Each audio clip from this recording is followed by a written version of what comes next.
few men can say they have managed to oppose more than 600 million people. In the same way, few men can say that their government has left tens of millions dead in 20 years. Mao Zedong is remembered by many Chinese as a father who made his mistakes but managed to unify and stabilize a huge nation after a century of civil wars and foreign invasions. On the other hand, he is also remembered as the leader of an extremely turbulent stage that disrupted the lives of millions and ended much of the Chinese cultural heritage, a nation unknown to many. A prolific writer, military strategist, and leader of China's destiny for 25 years today, we are going to learn about the complex life of Mao Zedong, one of the most decisive men of the 20th century. Mao Zedong was born in the village of Shaozan in the province of Yunnan on December 26, 1893. The eldest son of a severe and strict farmer who had gone from poverty to being one of the wealthiest farmers in the province. While his mother was a devout Buddhist, Mao followed his mother's Buddhist faith until he left it behind in his mid-teens. While working and studying in school, Mao was a voracious reader and would remain a lifelong reader. In his youth, he read from Chinese authors who lamented the decline of Chinese power, to translated classics from Adam Smith Montesquieu, Jean-Jacques Rousseau, Charles Darwin, and many more, finding inspiration in the military valor and nationalist fervor of figures like Napoleon Bonaparte and George Washington. At 16 years old, he moved to the city of Changsha to continue high school. In that city, there was a strong revolutionary sentiment against the Chinese imperial monarchy. Mao Zedong sympathized with Sun Yat-sen, the nationalist leader of the revolutionary movement, in favor of turning the Chinese empire into a republic. Since the mid-19th century, China was experiencing what decades later was called the Century of Humiliation, a period of internal fragmentation with successive interventions by Western powers that resulted in severe geopolitical and economic defeats for China, such as the case of the famous Opium Wars. During these times, China was also receiving the multiple Western currents that were in vogue, such as Republican, liberal, scientific, and democratic ideas. By 1911, the Xinai Revolution was consolidated, which ended the monarchy and the legendary Qing dynasty and proclaimed the new Republic of China officially in 1912. A clamor that came from reformists, nationalists, communists, and other groups. 18-year-old Mao served in the rebel army as a private soldier, but did not get involved in the battle. By 1912, he resigns from the army, and back in the city, he reads about socialism for the first time and begins to gain interest in these ideas. He also showed special dedication to physical activity and community affairs. In the following years, Mao Zedong enrolled and dropped out of various institutions from the police academy to law school without finding a clear direction in his life, while deepening his study in classic works of history and politics. Finally, in 1914, he enrolled in a major school in Hunan that trained future teachers. He was elected as the secretary of the student society, organized protests and rallies. By 1917, he was elected to command the volunteer student army in order to protect the school from bandit soldiers. Mao Zedong begins to take an interest in war techniques and expands his circle of friends and acquaintances who are enthusiastic about politics. Mao would graduate from this institute as third in his class.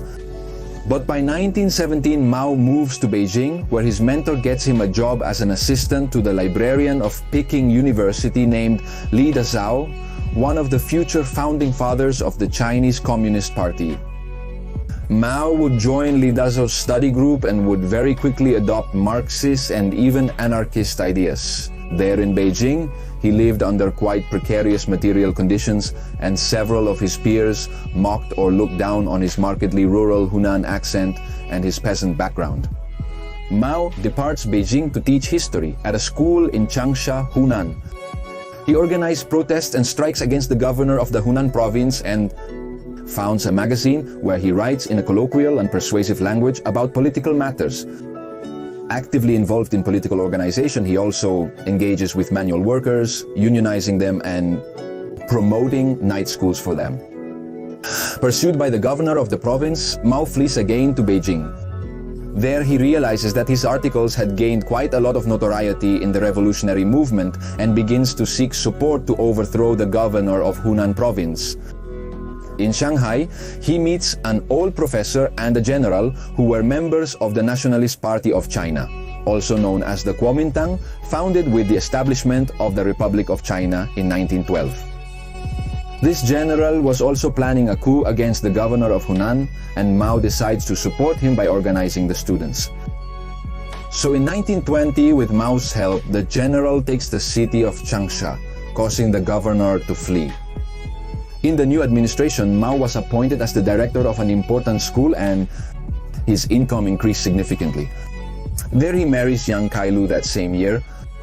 It's important to note that while the Republic of China was founded in 1912, the stability of this regime lasts very little, and from 1916 the country fragments more than it already was into territories controlled by military warlords. These warlords did not answer to the central government in Beijing, which was a government that during the 20s only dominated a very small area of Chinese territory, which was fundamentally an agricultural country. In addition to this, in 1925, the Nationalist Party rebels against the Beijing government and establishes its own government in the southern city of Canton. But going back to 1921, that year, the Communist Party of China Mao was founded, which already had many acquaintances among the party's founders, establishes a branch of the party in Changsha. That same year, the first Congress is held with delegates from the small Marxist groups that were in the main Chinese cities, with Mao being one of the delegates from his city. Through multiple tactics and skillfully with the help of his wife, who also did activism appealing for women's rights, Mao begins to build the party from scratch in his province. His success in organizing the miners of the region earns him entry into the Central Committee of the party. Following Lenin's advice, who sent his Soviet delegates to China, the Communist Party agrees to make a temporary alliance with the bourgeois Democrats, as they called them, of the Chinese Nationalist Party, that is, the Kuomintang, in order to push a national revolution. In this way, members of the Communist Party join the Nationalist Party. Mao embarks on this mission and quickly rises as the propaganda officer of the Kuomintang, where he would be vocally anti-imperialist. Mao actively worked for several years in the Nationalist Party, seeing firsthand how peasants in different areas began to take land from landowners, convincing himself of the revolutionary potential of the peasantry. These were revolutionary times, and each region of China was a world of its own. When Sun Yat-sen, the leader of the Nationalist Party, dies, he is succeeded by Chiang Kai-shek. Unlike his predecessor, he dedicated himself to marginalizing the leftist actors of the Kuomintang and the communists in general from the country. However, Mao and many other communists still supported the National Revolutionary Army, commanded by Chiang Kai-shek, with which he launched his famous Northern Expedition in 1926. This expedition was historic because it managed to defeat the warlords in China and the Beijing government they did not recognize, achieving the reunification of China in 1928 and installing a new nationalist government, nationally and internationally recognized, based in the city of Nanking. But as we will see, the new Kuomintang government would last very little as a stable and unifying government of the nation. After the victory in the Northern Expedition, Chiang Kai-shek breaks the Kuomintang's alliance with the communists, who were already tens of thousands in China. In Shanghai, Kai-shek unleashed the so-called White Terror, ending the lives of more than 5,000 communists in that city. Similar purges were carried out in other cities, and the Communist Party lost more than 15,000 of its members. Then the communists who were within the Kuomintang were also expelled, so the Communist Party decides to rise up in arms, and thus begins in 1927 the long Chinese Civil War. The Communists founded the Red Army of Workers and Peasants of China to fight against Kai-shek. Mao was appointed commander-in-chief of the Red Army and commanded 4 regiments in an attack against the Kuomintang government in his native province of Hunan. But the change of side of one of his regiments frustrated the operation, and with 1,000 survivors he withdrew to the mountainous area of Jinggang. Mao dedicated himself to setting up an operations center in the mountainous village of Dingang, where he unified 5 villages under a self-governing state. In that area, properties of landowners were seized, some owners were re-educated while others were executed. The region's dynamism attracted local sympathizers. Mao Zedong begins to create his own army of around 1,800 troops with clear rules, immediate obedience, all land confiscation should be handed over to the government, and nothing should be confiscated from poor peasants. It's striking to mention, although little known, that Mao was a prolific writer of political theory, military strategy, philosophy, and even poetry. Before and after taking power, his texts on guerrilla warfare and political strategy were and continue to be studied by leaders of many other countries. Returning to the Jingang Mountains, Mao's troops were called by the Central Committee of the party, and for months the troops moved through the Hunan region in some successful and some failed operations, unifying with another communist regiment, although Mao's regiment was the only one fundamentally composed of peasants. The main goal was to push for a massive peasant uprising. By 1928, at 35 years old, Mao marries his second wife, an 18-year-old revolutionary who would eventually give him 6 children. Mao had to abandon the mountainous region with his troops due to its hostility, and because of the bad behavior of some of his soldiers, he was ordered to dissolve his peasant guerrillas, but Mao refused. On the other hand, the Soviets maneuvered to replace the leadership of the Chinese Communist Party with new Chinese cadres who had been educated in the Soviet Union and who were aligned with the Soviets rather than with the Chinese. From the beginning, Mao saw this with bad eyes and became the main rival of this new Politburo. By 1930, in the region controlled by his troops, Mao created the Jiangxi Provincial Soviet government. In November of that year, his second wife and his sister were captured and beheaded by a Kuomintang general. The Central Committee of the party moved to Jiangxi, and there they proclaimed the Soviet Republic of China, a self-governed communist state. In Jiangxi, they were for 6 years as a Soviet republic, with the civil war in a tense calm. The Kuomintang launched fierce campaigns against the Red Army and the Jiangxi Soviet. Outnumbered, Mao responds with guerrilla tactics. However, just at that moment, in 1937, in the context of the tensions prior to World War II, the Japanese Empire, which already controlled a small part of China, called Manchuria, decides to invade the east and north of China and start what was known as the Second Sino-Japanese War. So the Nationalist Army turns to fight the Japanese and takes attention away from the Communists. And as a result of this, the Red Army expands its area of control. But in the midst of the battle against the Japanese, Chiang Kai-shek decides to launch a surprise campaign against the Red Army in the Jiangxi Soviet. Caught in the midst of bullets, bombs, and scarcity, the Red Army decides to evacuate the city with 85,000 soldiers and 15,000 party frames in what was called the Long March. Led by Mao Zedong and Zhou Enlai, they escaped in circles to the west and north, covering around 12,500 kilometers in 370 days amidst constant battles and very complicated roads. The Long March was a sort of epic that represented the most important milestone in the history of the Communist Party of China during its clandestine stage. It marked the consolidation of Mao Zedong as the leader of the party and the defeat of his political rivals.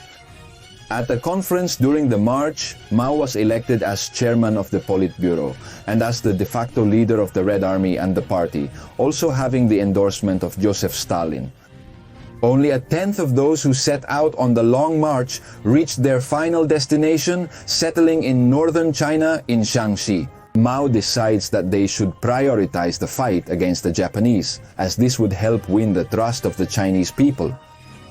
In Shaanxi, they therefore set about regrouping their forces, recruiting new troops, and consolidating a new army under the command of Mao. From 15,000 troops, the Red Army's guerrilla offensive begins in various territories controlled by the Japanese, who had already taken the city of Shanghai and the city of Nanking, which was the seat of the Chinese nationalist government. Convinced of the need for an alliance with the nationalists, Mao sends a telegram to the military council of the national government of Nanking.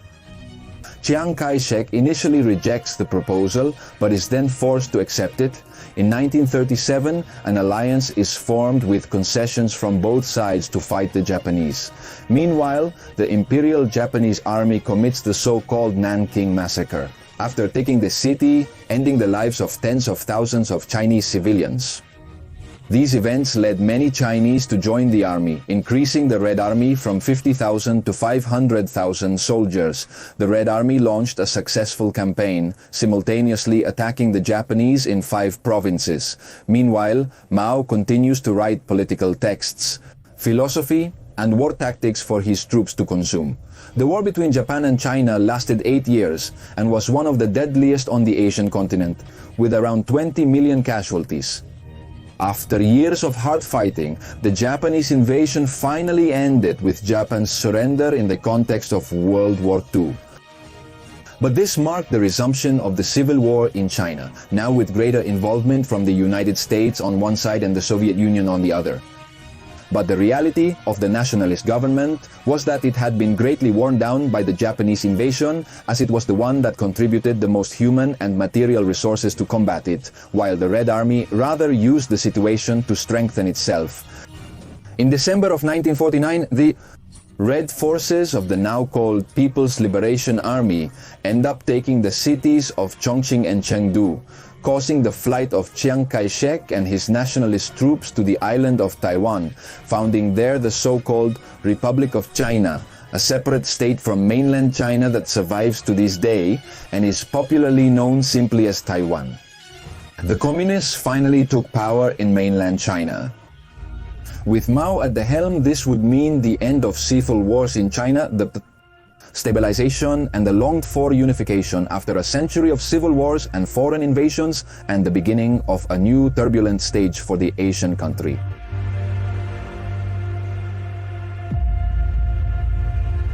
In this way, in 1949, from Tiananmen, Mao proclaims the new People's Republic of China. A new immense country was added to the countries that proclaimed themselves communist.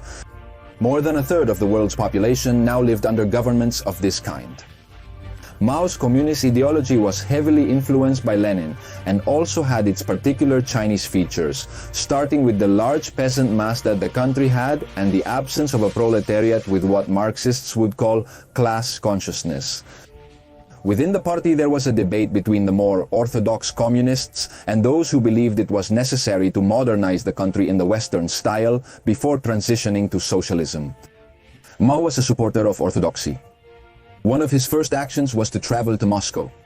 There he reaches key agreements on politics, economy, military, and infrastructure. Stalin shows his power and his willingness to support China. Similarly, Mao sends tens of thousands of troops to the Korean War. In retaliation, the United States establishes a trade embargo against China. However, relations with both the Soviet Union and the United States would take an unexpected turn in the near future, as we will see later. Similarly, the internal work of reforming the economy in Chinese society begins, extending the control of the party and directing the country towards the Maoist model. Less than a year after taking power, the so-called land reform movement is launched, in which agricultural properties of the vast majority of landowners were confiscated in almost all provinces. These lands were given to the peasantry under the figure of cooperatives or collective farms grouped in communes and whose property rights were centralized in the state. This massive confiscation was achieved with violence involved. Allegedly, in each village, as an exemplary punishment, at least one landowner was executed and usually several. This is how the land was distributed, and at the same time, potential destabilizers of the regime were eliminated. This land reform revealed its first consequences, with millions of Chinese who became unemployed and hungry due to the drastic drop in production. Similarly, in these early years, the campaign for the suppression of counter-revolutionaries in the city and the countryside was promoted. It was aimed at those who the party saw as economic parasites, promoters of bourgeois values, and political enemies in general. This meant, between 1949 and 1952, the persecution and neutralization of tens of thousands of dissidents, from prominent businessmen to humble workers. Also during this decade, many suicides were reported in the big cities. Additionally, between 1 and 5 million Chinese convicted of minor offenses were sent to the program called reform or re-education through labor. This consisted of a large number of prison farms where these prisoners were sent to work, oftentimes to death. Likewise, Mao's government is often credited with having substantially reduced the production and consumption of opium during the 50s, which was a serious problem that had been plaguing China for over a century. 10 million addicts were forced to receive treatment, dealers were executed, and opium crops were replaced with other products. Literacy initiatives boosted the literate population from 20% to over 60% in under 30 years. On a personal level, it is said that Mao excessively chain-smoked dozens of cigarettes a day, that he was dependent on powerful sleeping pills, and that he had a large number of sexual partners in addition to the several wives he had. He had a somewhat rustic personality typical of his peasant upbringing, with moments when he was very introverted and moments when he was very extroverted. He had a complex sense of humor and did not hide his aspirations for greatness or glory. After consolidating his power in 1953, Mao Zedong launched the first five-year plan aimed at starting rapid industrial development in the sectors of iron, steel, electric power, construction materials, and basic chemicals. Many of these plants were built with Soviet assistance, marking the beginning of China's rapid industrialization. When considering that the Russian Revolution was partly financed by prominent bankers from Germany and the United States, and when considering the little-known phenomenon that much of Soviet industrialization was done hand-in-hand with major American companies. And with the advice of American technicians, it can be concluded that China also, indirectly, was able to start its industrialization thanks to the knowledge and technology that the United States supplied to the Soviet Union, when allegedly both countries were in an existential conflict. To prevent a similar uprising in China to what happened in Communist Hungary in 1956, Mao relaxed certain policies and launched a campaign inviting citizens to express their proposals and criticisms towards the government, as well as questions on scientific and artistic matters. However, this only lasted a year, and Mao then pushed the so-called anti-rightist campaign, a new massive purge in which he persecuted hundreds of thousands of dissidents within and outside the party, especially those who were identified during this brief period of freedom of expression. Now, an unprecedented period of tragic proportions was about to come to China. In January of 1958, the Chinese government initiated the second five-year plan, also known as the Great Leap Forward, which aimed to transform China from an agrarian nation to an industrialized one. Agricultural cooperatives were incorporated into much larger people's communes, and many of the peasants were ordered to leave the countryside to work on infrastructure projects. The collectivization of farms and livestock was deepened, agricultural techniques whose effectiveness was not approved were implemented, and the private production of food was severely regulated. All of this, coupled with droughts and floods, led to a substantial reduction in the production of grains and other foods. Much of this production was destined for the cities by state demand, and another part of that production simply did not exist because the officials of each region inflated the figures.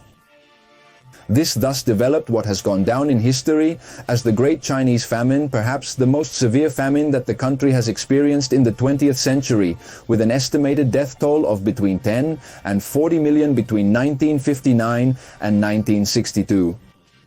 The chaos was such that in 1962 it was decided to end this economic program, although it would leave sequels for many years later in the health of the population. During the Great Leap Forward, Mao or any Chinese leader did nothing to change the policy, despite receiving multiple reports of severe shortages and deaths well above normal. Yang Party officials went to the villages in search of food they believed was hidden. They harassed and ended the lives of hundreds of peasants in these investigations. While all this was happening, industrial production and investment in the construction sector increased considerably, just as the income of the industrial proletariat increased. As a result of all this disorder, in 1959, Mao resigned as president of China, although he kept the position of chairman of the Communist Party and the Central Military Commission. By 1962, he is finally forced to stop this policy, and Mao is politically marginalized by the new president Liu Shaoqi, as well as by his closest associate, named Deng Xiaoping, whose biography on this channel we recommend. Liu Shaoqi criticized the policy of the Great Leap Forward and began a brief period of partial economic liberalization in China, which mitigated the severe shortage.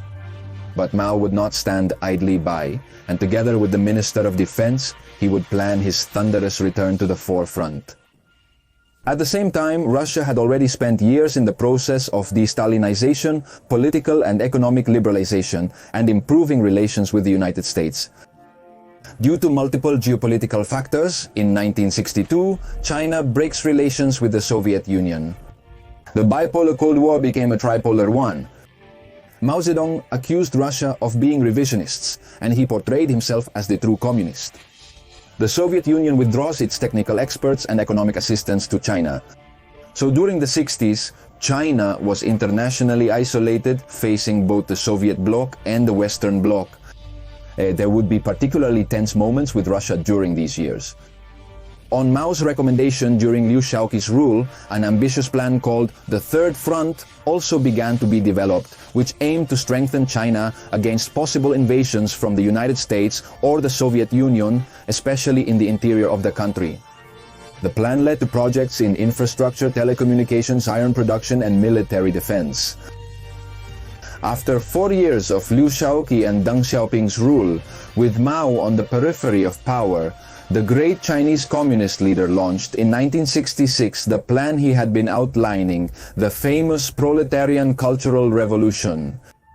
This was a social and political movement led by Mao and his most loyal followers, whose explicit goal was to purge Chinese society of its traditional feudal elements and capitalist elements that had allegedly infiltrated the party.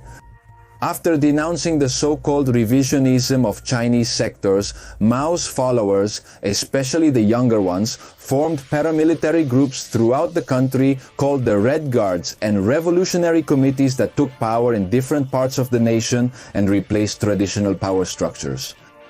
These groups banned and destroyed much of China's cultural heritage, including ancestral buildings and artifacts. And above all, they ended the lives of hundreds of thousands accused of being anti-communists, with tragic massacres in Beijing and other cities in the country. Among those imprisoned was President Liu Shaoqi himself, accused of being a bourgeois, who would die in prison 2 years later in 1969. The top brass of the most westernized and reformist sectors of the government, like Deng Xiaoping, fled into exile. In this way, Mao achieved his effective return as the sole leader of the country. The chaos was so great that Mao had to order the army to stop the excesses of the Red Guards. Although the Party Congress a year later declared the end of the Cultural Revolution, Mao, like Trotsky, said that the revolution should be permanent. Now, very paradoxically, after this violent campaign against bourgeois and capitalist elements at the beginning of the 70s, the Chinese government began to approach Western countries, especially the United States, ending its isolationist policy. Paradoxically, Mao did not fully abandon the partially liberalizing policy of the previous president and Deng Xiaoping. The United States turns its back on its ally Taiwan and sits down with the Chinese government. In 1971, Henry Kissinger secretly met in Beijing with Mao and his prime minister to negotiate diplomatic recognition and new relations. China's seat in the UN, which was occupied by the so-called Republic of China known as Taiwan, in 1971 becomes occupied by the People's Republic of China. A historic meeting between Richard Nixon and Mao Zedong would take place in 1972. As the absolute leader in the 70s, internal struggles for Mao's succession also begin. The faction led by Yanqing, known as the Gang of Four, seemed to be the favorite. Mao Zedong's health was deteriorating. His last photo and public appearance was in May of 1976 with the visit of the Pakistani Prime Minister. After 3 heart attacks, Mao Zedong, perhaps the second most prominent communist leader of the 20th century, died on September 5th at the age of 83. The national radio announced his death while calling for the unity of the party.